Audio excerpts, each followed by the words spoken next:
Oi pessoal, tudo bem? Pediram para a gente preparar uns materiaizinhos para a gente trabalhar um pouquinho o conteúdo mesmo estando em casa. Então preparei aqui um PowerPoint para a gente discutir um pouquinho o capítulo 2 da apostila, até a gente voltar para a sala de aula, já que estamos todos com saudades, é isso? Então falar um pouquinho sobre máquinas elétricas, algumas perguntinhas aqui para nortear o nosso pensamento. Quais benefícios você vê no uso da bicicleta elétrica para o desenvolvimento ou para o deslocamento urbano? Quais são as dificuldades e quais são as vantagens? A proposta de compartilhamento de bicicletas elétricas é viável para a sua comunidade? O uso de máquinas elétricas é sempre melhor que outras opções? Viver em grandes centros tem várias vantagens e desvantagens. Alguns problemas comuns são os congestionamentos do trânsito. Há poucas e caras vagas de estacionamento e a poluição emitida pelos motores a combustão. Para minimizar esses problemas, é possível, por exemplo, investir em formas eficientes de transporte coletivo ou incentivar o meio de transporte pouco poluente e compartilháveis, como as bicicletas elétricas. Aparentemente, esse é o uso inteligente de máquinas elétricas em relação especialmente às máquinas térmicas que já foram discutidas por nós lá atrás, certo? Vamos lá. A produção e distribuição do consumo de energia elétrica são cruciais para o bem-estar moderno e para o desenvolvimento econômico de um país. Ainda assim, mais de 1,3 bilhão de pessoas não têm acesso à eletricidade. Falando de um universo de 7 bilhões, que é o que tem população mundial, 1,3 não tem acesso nem à eletricidade. E 2,6 bilhões de pessoas não têm instalação na cozinha com fonte de energia limpa. Eles usam, por exemplo, ainda um fogão a lenha, né? Como mostra o gráfico. Então a gente trouxe o gráfico, esse gráfico é o gráfico da apostila de vocês, tá? Então aqui está a América Latina, a África subsaariana e a Ásia. Bom, os números, né, são bem mais alarmantes na Ásia, também a população é muito maior, por isso, falar em número absoluto lá, o problema é muito maior. Outra coisa também é a questão de geolocalização. O continente asiático está localizado no norte do planeta, lá é um pouquinho mais frio em algumas épocas do ano, muito mais frio, né, neva em algumas regiões, né? Então, essa falta de energia, né, faz com que falte aquecimento no ambiente e isso traz bastante, inclusive, mortes para aquela região, tá? Não é um problema que acaba acontecendo no Brasil, porque a gente está num país que é tropical e esse aquecimento essa falta de aquecimento acaba não fazendo, né, tanto problema assim, pois, né, a temperatura é agradável. O pessoal que sofre é o pessoal que tem que fazer o aquecimento do ambiente, certo? Bom, a gente sofre um pouquinho mais é com o calor, né? Mas isso acaba não ocasionando tantas mortes quanto o frio extremo que acaba acontecendo naqueles países. Vamos para frente. São pessoas que vivem em pobreza energética e que falta de serviço energético. São pessoas que vivem em pobreza energética, que é a falta de serviços energéticos modernos. Esses serviços são definidos como acesso doméstico à eletricidade e as instalações de cozinha como fonte de energia limpa, ou seja, os combustíveis e fogão que não causem poluição do ar.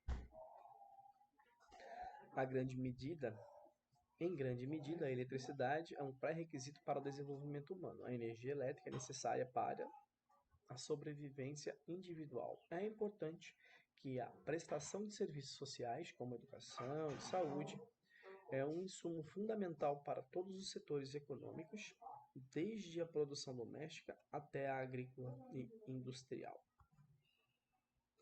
Por isso, o acesso à energia elétrica tem sido reconhecido como direito social fundamental, pois é parte do mínimo necessário para garantir a vida social, para garantir a dignidade das pessoas. Isso requer que o Estado proporcione todo o acesso à energia. O status de riqueza e desenvolvimento de uma nação, seus habitantes, está intimamente relacionado ao tipo e à extensão do uso à energia. Assim, melhorar as formas de acesso e desenvolvimento contínuo para os governos e organização do desenvolvimento. Mas como surgiu a produção de energia em larga escala, a resposta está na origem do campo da ciência chamada eletromagnetismo. Então isso tudo foi só uma introdução para a gente começar a discutir o nosso assunto, que é em si o eletromagnetismo. A gente vai discutir um pouquinho com vocês aqui.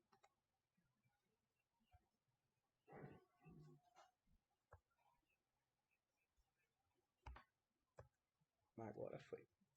Assim como os fenômenos elétricos, os fenômenos magnéticos são conhecidos desde a antiguidade. Um dos fenômenos observados era a atração entre um mineral, chamado de magnetita, e metais como o ferro.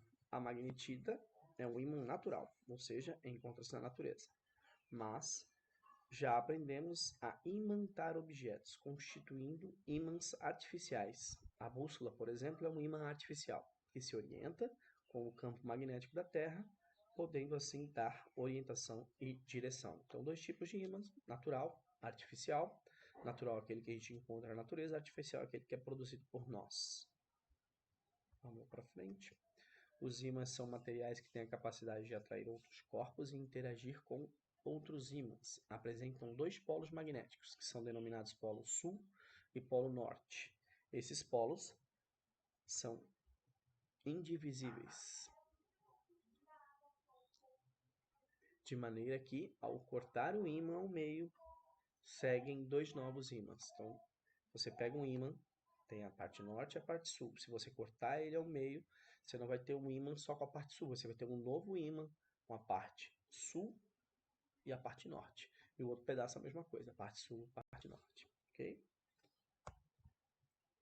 Existem dois tipos de ímãs, então, como eu havia falado, natural e artificial. Os naturais são encontrados na natureza e não precisam da interferência do homem para atrair materiais. E os ímãs artificiais são aqueles que adquirem propriedades magnéticas depois de interagir com eletroímãs. É um processo denominado de imantação. Um dos problemas é que eles podem ser... Aliás, um dos problemas dos ímãs é que eles não podem ser ligados e desligados, né? Por isso foram inventados dispositivos que fazem isso, os eletroímãs. Suas aplicações são muito difundidas pois servem para ler e gravar dados eletromagnéticos, como por exemplo um HD de computador, né, o próprio pendrive, constituir alto-falantes, microfones, gravadores, separar alguns metais de outros metais, compor sistemas de segurança e sensores, etc. Além disso, também são aplicados em circuitos elétricos, possibilitando, por exemplo, a emissão e recepção de sinal do celular. Tem um videozinho curtinho para a gente ver, vamos lá.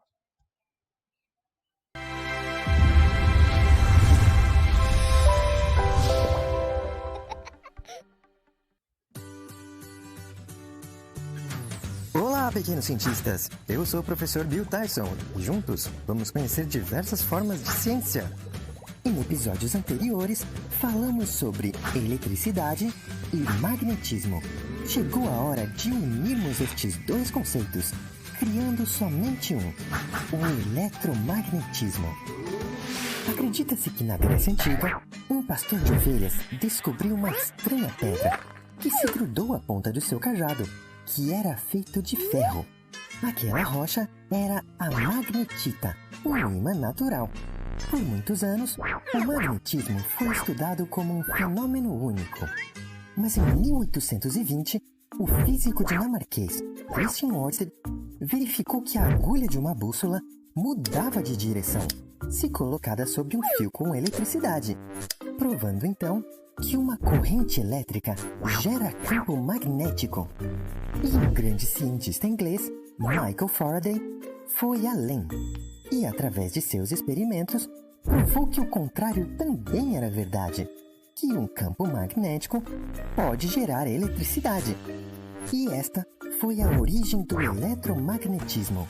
A partir daí, vários cientistas estudaram o fenômeno, como o físico e matemático francês André-Marie Ampère, que construiu o primeiro eletroímã, e muitos outros que deixaram suas valiosas experiências. Mas é com o físico escocês James Clerk Maxwell que o eletromagnetismo se torna uma ciência. Maxwell, através dos experimentos de vários outros cientistas, transformou suas descobertas em fórmulas matemáticas, nos ajudando assim a calcular o eletromagnetismo. E como você já viu, a ciência não é feita por uma só pessoa, mas por muitas mentes trabalhando juntas. Por hora só, pessoal. Nos vemos na próxima! Então, quer me ajudar a alcançar mais pequenos cientistas? Compartilhe este vídeo. Bem rapidinho um videozinho pra gente ver. Espero que vocês tenham conseguido ver em tela cheia. Vamos pra frente agora. Apesar de serem áreas conhecidas já há muito tempo, fenômenos reconhecidos, a eletricidade e o magnetismo passaram a ser estudados apenas recentemente. A origem do eletromagnetismo remete ao início do século XIX. Um dos seus marcos é o experimento de 1820 pelo físico dinamarquês Ørsted. E aí, deixa eu dar uma olhadinha aqui. Ørsted constatou a existência de uma relação entre a eletricidade e o magnetismo, como o videozinho falou pra gente. Enquanto fazia os experimentos com os circuitos elétricos próximo a uma bússola, ele observou que quando a corrente elétrica passava pela fiação, o circuito fechado, né? A gente já estudou isso, a agulha se defletia, ou seja, ela alterava ali a sua posição. Isso é, mudava a sua direção. Isso levou o Ørsted a concluir que a corrente elétrica é capaz de produzir efeitos magnéticos. Esses fenômenos observados pela interação de características elétricas e magnéticas dá-se o nome de eletromagnetismo. Essa imagenzinha está na apostila de vocês, tá? Se quiserem olhar lá, ela vai estar mais fácil para vocês enxergarem. Mas dá para ver aqui o interruptor aberto, quer dizer desligado, e aí como está a posição da bússola, e a partir do momento que a gente liga esse interruptor, a bússola acaba sofrendo uma alteração ali na posição dela, ok?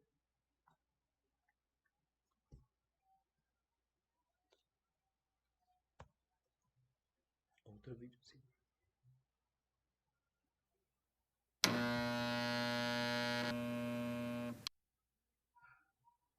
Neste experimento, usaremos uma espira circular, que pode ser feita, como neste caso, em uma montagem com fios de ligação, uma bobina com dezenas de espiras recobertas com resina epóxi, 4 pilhas acopladas em série e a agulha de uma bússola. Ao acionarmos a chave, uma corrente elétrica contínua irá fluir através das espiras num determinado sentido. Esta corrente elétrica gera um campo magnético ao redor do fio. Como este campo gerado é invisível, usamos a agulha de uma bússola, que nada mais é do que um pequeno ímã, para visualizar e mapear este campo magnético.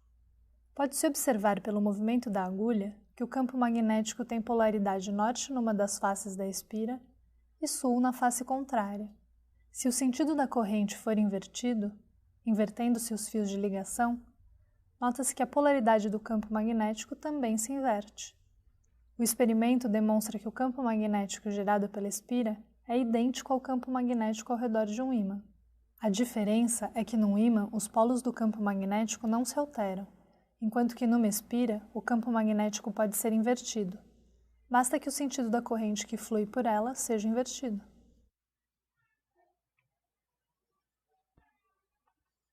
Só para deixar claro para vocês ali, espira é o fiozinho sendo enrolado, né? Várias espiras é o fio enrolado várias vezes, viu? Para frente. Bom, com isso a gente encerra essa partezinha aqui. Vou passar para vocês uma atividade, prazo de 15 dias para vocês fazerem, me entregarem lá, me mostrarem feito para mim pelo Mentor. Página 38, apostila positiva, volume 1, certo? Só fazer, né? Qualquer dúvida, eu tô hoje, que é dia 22, disponível para vocês lá no WhatsApp para a gente bater um papinho, ok? Valeu, pessoal. Obrigado, até a próxima.